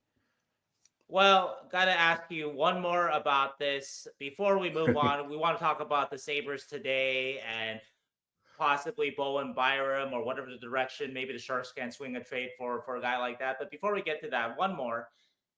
You are obviously covered Sabres since 2002. You are a grizzled veteran of this. And so I want to make sure that any more kind of lessons that the Sharks can learn behind the lines of the forever rebuild. Oh boy, the forever rebuild. I mean, I kind of touched on it before, but I mean, it's not like nothing's guaranteed. Like, you're not just gonna snap out of it because it's been a long time. I mean, you have to build the right team. And Right. I mean, like I was talking about with the luck, with some of these teams, you just see that they're not that good, but they just have a good year. Everything, a bunch of guys have a career season, and you sneak into the playoffs and whatever. I would just say that nothing's guaranteed. And if you don't have that right mix, I mean, if you're going to pay the price, and you're just going to keep missing the playoffs. And right, like I said, I think Mike Greer is smart enough to figure it out. Mhm. But I mean, on the other hand, I mean, you look at where the Sharks are now, and they do have some good, very good young talent. Don't get me wrong, but you look at where they are now, and part of you wonders, like, wow, how long are they in for this? So, Mhm. I mean, it could be a while. And I mean, maybe the payoff is great. I mean, with some of the young core they have, and some of the assets they have coming up, but uh, no guarantees. If you do it wrong, I mean, the way the NHL is today, are like just ultra competitive. I mean, you won't break that cycle. It's really good advice. And the Sharks are lacking in a bunch of different areas. Obviously, I think the main one that Sharks fans harp on is our defense, just because it's very poor. And there's not a ton in the pipeline. We have Sam Dickinson, who's an excellent prospect, but still probably a few years away from making an impact in the NHL. Um, but the Sharks do need a defenseman, and apparently Bowen Byram's on the market. Is there anything you'd tell us about his game, or his time in Buffalo, or really anything about, is he actually available? It seems like there's kind of some disconnect on his role in Buffalo. Well, there's a belief that he might be available, and maybe he is. He at the end of the season, he said pretty clearly he'd like to sign an extension with the Sabres. Yep. And it's kind of an odd dynamic, because he's getting an opportunity that he, I guess, probably wasn't going to get in Colorado, just to play more minutes, and be one of the truly would be one of the guys. But he's still behind Darlene, and he'll probably, I guess, always be behind Darlene, and he's still behind, I guess, Owen Power.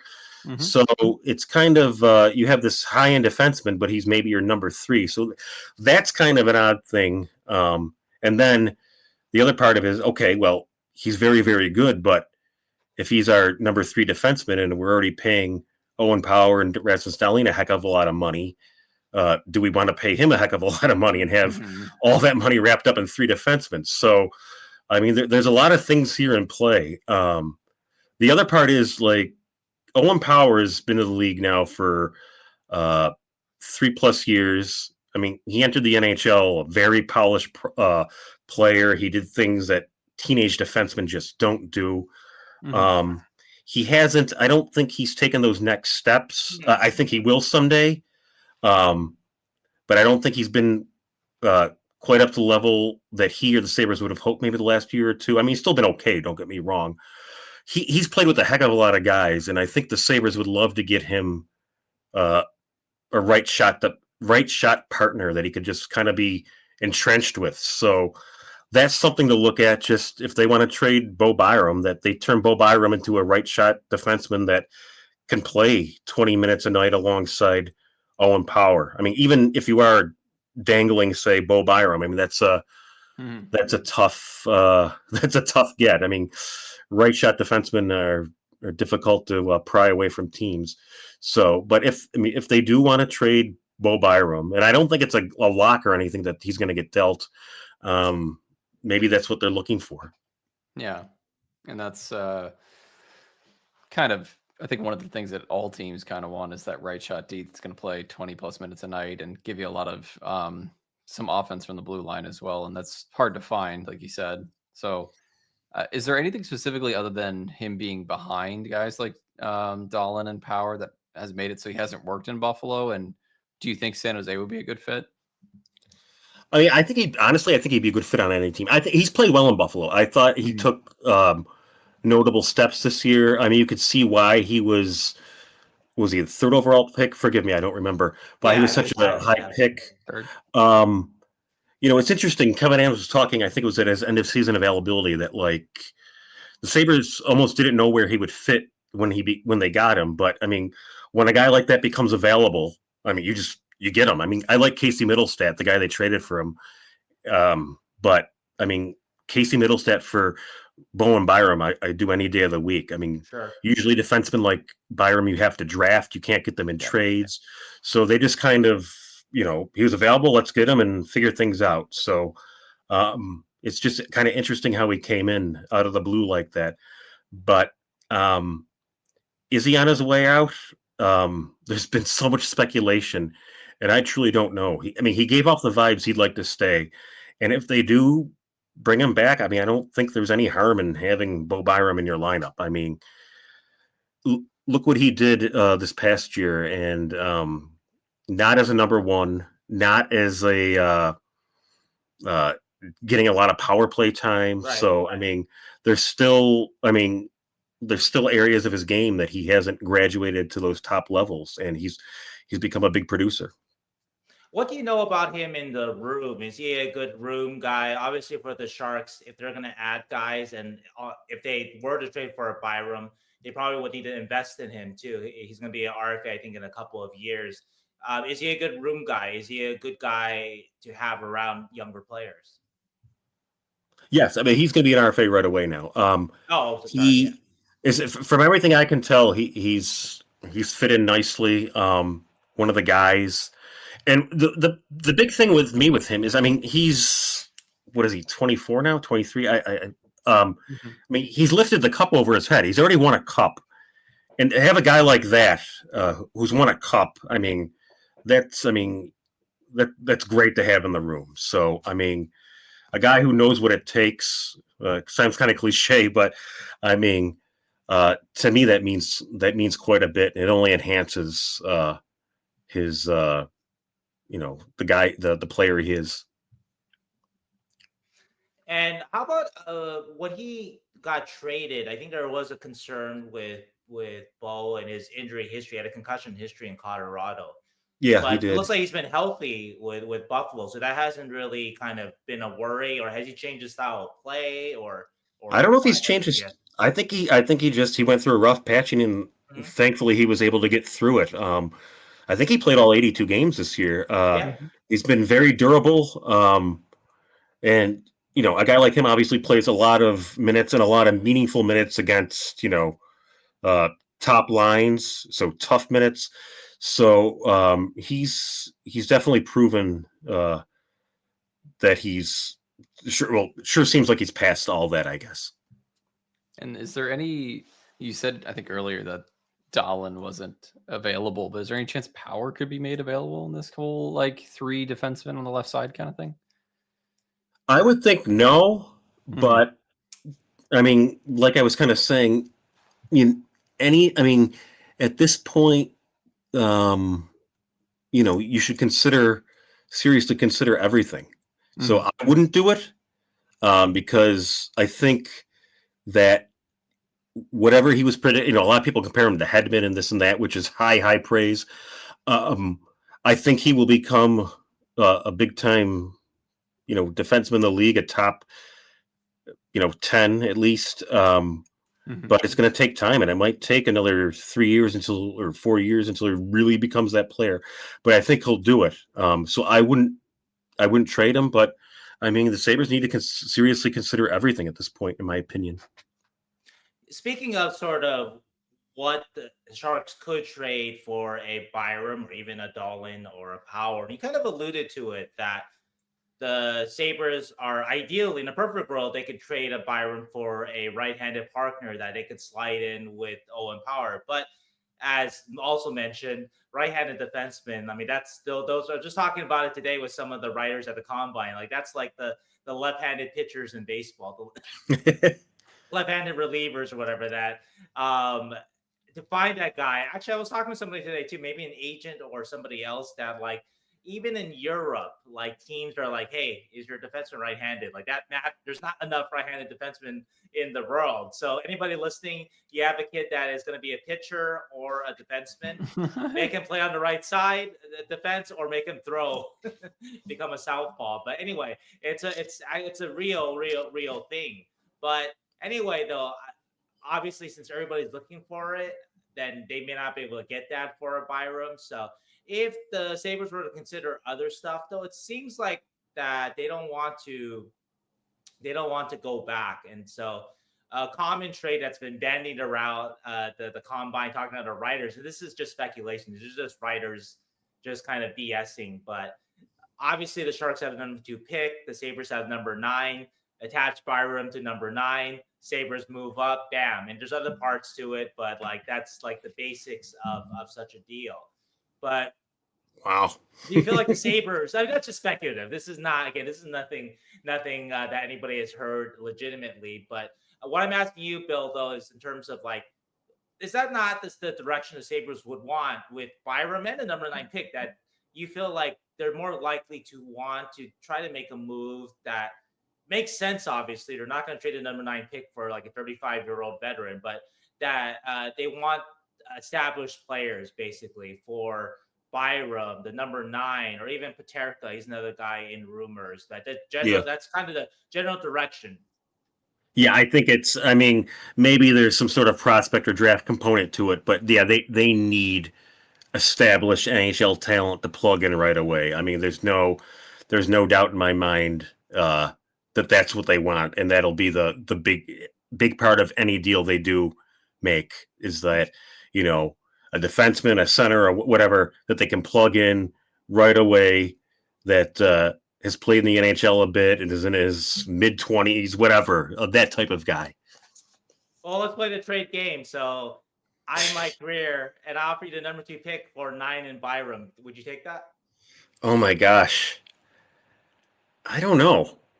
You know, it's kind of funny, but I don't know. Maybe if there's another component to it. So, you know, if you're the Sabres, I'm sure the Sabres like Michael Misa. I don't know. I don't know who's going to go number 2.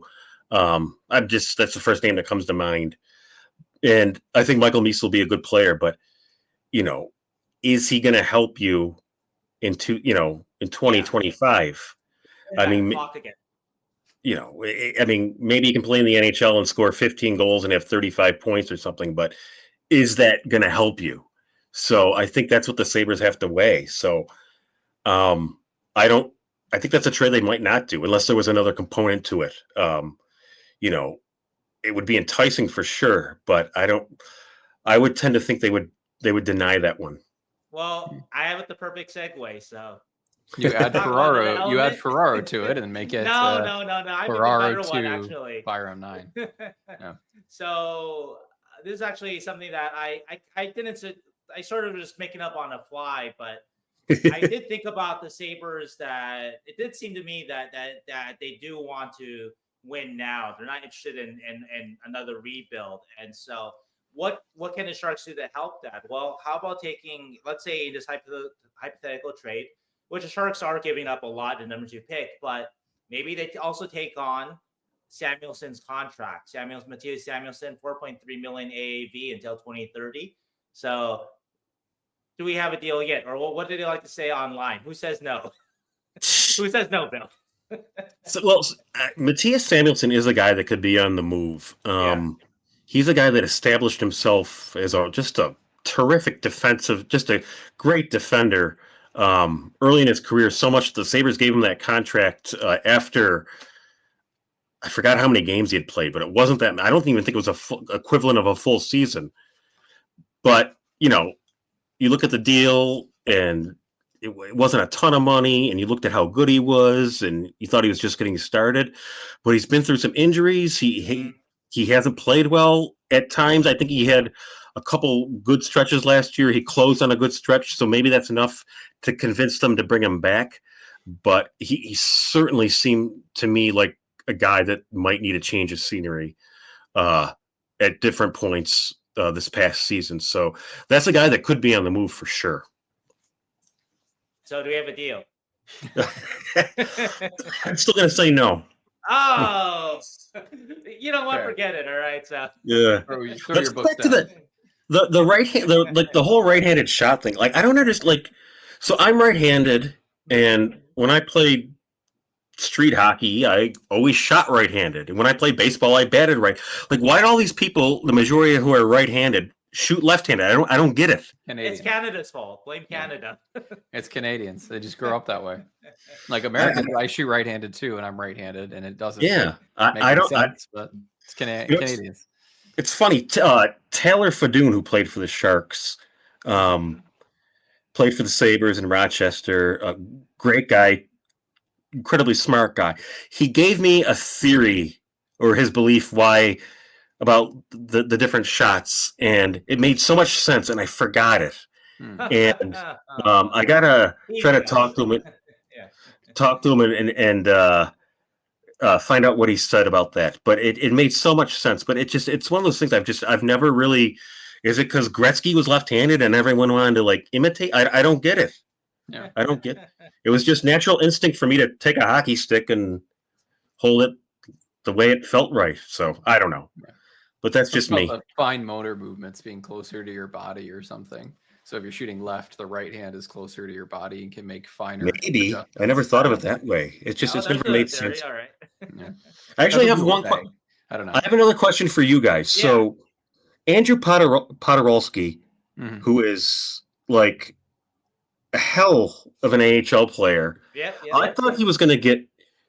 I thought he could get 20 games this year, 30 games. Just that look that he deserves. And he wound up with what? 4 games, 2 games, 3 games, something like that. I think. Yeah, 2 or 3. I mean, I thought on a team like the Sharks, like, especially with the coach he won a championship with, had 100 points with, I thought that he just might get that 2-month look he deserves.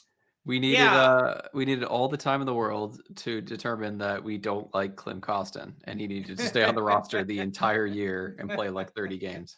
It's happened a few times with like a couple of different Barracuda veterans, and it's something that we've talked to people about, and we're still trying to find specific answers on. But it's definitely a thing. Well, that's one of the, and you probably had to deal with this when Buffalo was really bad. That I think just this season, Podorowski has complained about not getting enough time with the Sharks. Daniil Gushin hasn't liked it.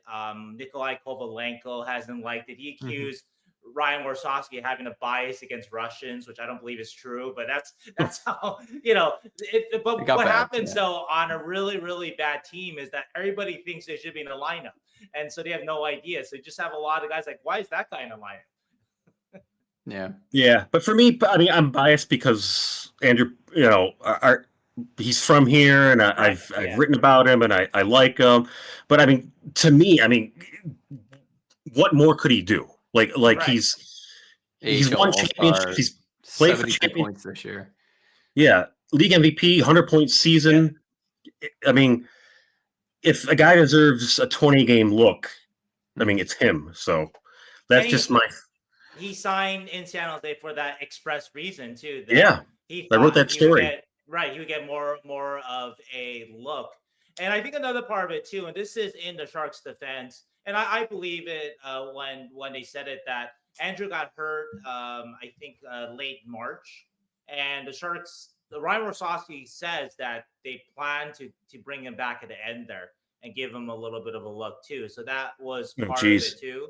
And then I think another part of it too, if we're being honest too, is there is a reason, and I love Potsy. He does a great thing with barbecue on Instagram. He's been doing that recently, smoking with pot. It's great. He's a great guy. But that the rest of the league has kind of, they seem to think they know who he is, and not just the Sharks, but 31 other teams. And so does he look at AHL stats? Does he deserve a shot? Yes, he does. Hard to deny that. 2-time, I think, MVP now, the AHL. But for whatever reason, teams just kind of see him as just not quite good enough. And that's sort of course, it's tough to shed that label if you don't get an actual chance to play in AHL, or not much of a chance. But yeah. I mean, whatever he has, 9 games, 10 games. I mean, he deserves more. So that's just my thought.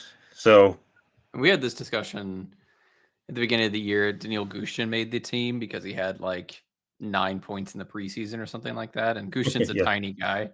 But like these players, if they don't get that like long debut and they don't get their like they don't take off. They just kind of fade and they Yeah. go away. And it really matters when they actually make their debut because that might be it. And guys like Podorowski's 32, 33 might be it, So But Well, a lot just of these guys, a lot of these guys too, they're first liners obviously in the AHL or second whatever, and they, you go to you play, you finally get an NHL game and you play, 9 minutes on the fourth line.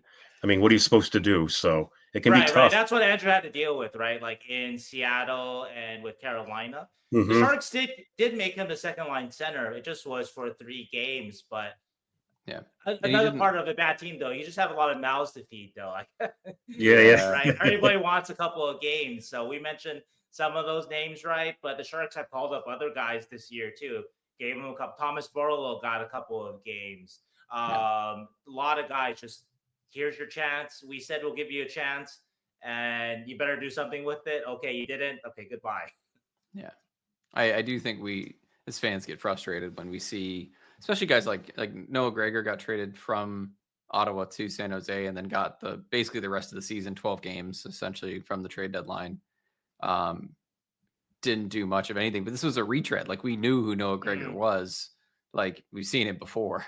So it is frustrating in that part. Is like during this rebuild, you want to just throw whatever sticks at the wall and see if you get something. But at the same time, it's super rare for these guys to like take off and like actually be part of your future core. So I don't know. Interesting. It is tough. All right. I started interviewing you guys. I flipped the table, but I was just curious. That's good deep dive because like it's something that like the Sharks fans complain about and like nobody else from outside the Sharks does. But it's curious to see what people think about the Sharks rebuild in that way too. Yeah. Maybe what's wrong with the Sharks rebuild is going to be Andrew Podorowski. So we'll see what he does wherever he goes. He's a good guy. He's a great guy though, for an organization. He is. I mean, and that could have, you know what? If the argument was just like, give him 10 games so he feels like he got a chance, so he will stay with the organization the next year, because the Sharks did sign him for 2 years. Right. And that's actually a compelling argument to me because he was outstanding for the Barracuda locker room. He got the Barracuda back to the playoffs, actually the first time since 2019. And he and Jimmy Schultz, another local too, maybe Jimmy Schultz. I'm not sure, but no. He did play. He was on Rochester a few years ago. He played in Sabres organization. That's why I thought that. But anyway, him and Podorowski and Schultz are credited with turning around the Sharks, the Barracuda. The Barracuda club, and just that, and having those two guys around might have been more of just like, hey, we're sorry, Daniil Gushin, Thomas Borrello. You guys are younger, more upside, but give Podorowski those games, give him his chance. He sinks or he swims, or just wave that compels him to come back. Yeah, or just wave Costin when you should have, or wave Gregor when you should have, or like the guys that like were just not good throughout the entire year. Yeah. So anyway. I just I think 10, 15, 20 games to Andrew is just. I think it's a small price to pay to keep him in the organization. I really do. So no, I can see that argument. So for sure. And we've keep his barbecuing skills in organization. And keep the barbecue. Those videos are good. I didn't have to check those out. You gotta check out. They're really funny. Well, I think we're out of questions for you. Any more questions for us before we? That's all I got. That's all I got. Well, we look forward to coming on 5 years from now, and you'll be asking us about the Sharks went wrong with rebuild. Hopefully not. That's a good point. How did you fuck it up so bad, guys? You had not been so pretty. Just remember my words. If they let Mike Grier do his thing, and it's going to be difficult, but I mean, if they give him his time that I think he deserves, that I think he'll figure it out. Yeah. Okay. And I mean, that's a big if, though. I mean, there's I've seen a lot of talented coaches and front office general managers with the Sabres and stuff where, they enter a bad situation and they're never going to be given the time, to figure it out. I mean, they probably could, but it's just after 2-3 years, you had your chance and next guy. So, but if Mike Grier gets another 3-4 years, I think he'll do it. I mean, I guess the last one for me, I mean, based on what you just said, is that kind of a last lesson to learn from the Sabres. Because you talk about the Sabres and management and coaches. I mean, Jason Botterill, Tim Murray, Kevin Adams, and the coaches endless. I mean, endless list. Kruger, Granado, so Lindy Ruff back again. Ron Ralston, right? That's That's he's right. had a lesson to learn too in terms of just giving the right guy, whoever that is, but giving the right guy just time. Yeah, I think it's a huge, huge lesson, and that's something it's funny you bring that up because I harp on that all the time. I don't think I've gone on record saying I don't think Don Granato should have been fired. I thought Phil Housley deserved more time. That's another one. I He- got him.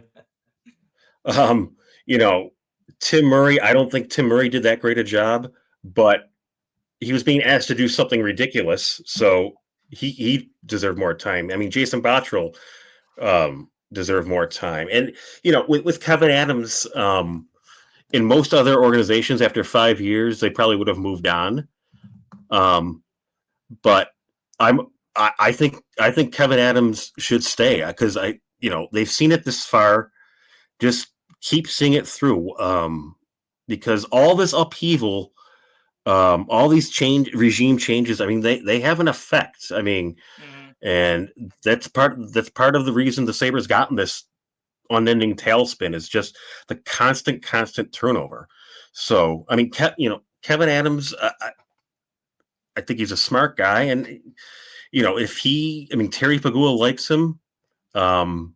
If he, if he gets that time, then I think he's smart enough to figure it out too, and he might get the benefit of that time.